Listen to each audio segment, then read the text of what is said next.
Fica.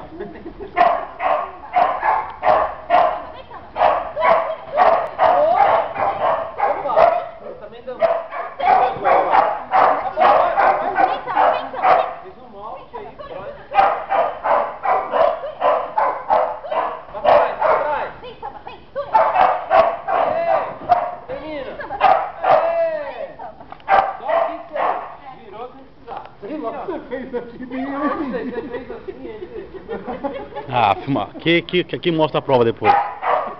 Vocês eu quero esses vídeos. Vou pôr no blog lá, um novo jeito de conduzir. Nem fica aí. Você vê, Samba? Ninguém faz por você isso.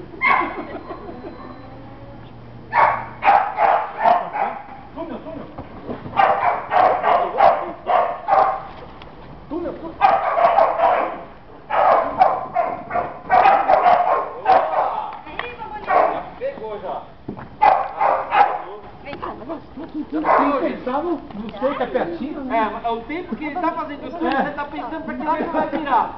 Se você hesitar muito, ele sair, eu tô falando, meu, e agora?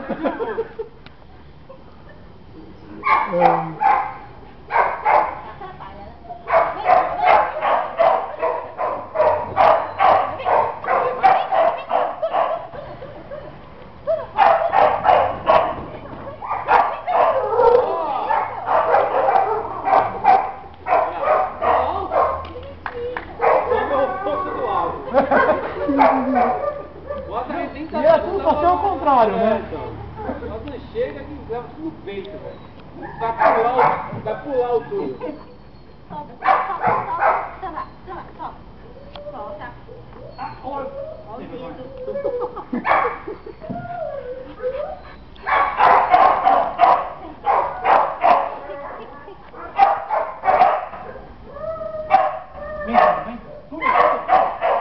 Você saiu antes, vai. Túnel. Aí. Salta. Salta. Boa.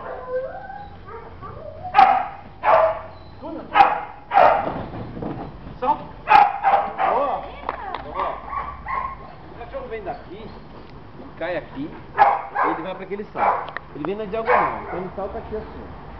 Ele está passando na frente de você. Se isso acontecer, lembra, o dia que você faz aqui, ó, você já invita ele para fazer o tudo do jeito certo. Então evita ficar sambando, literalmente.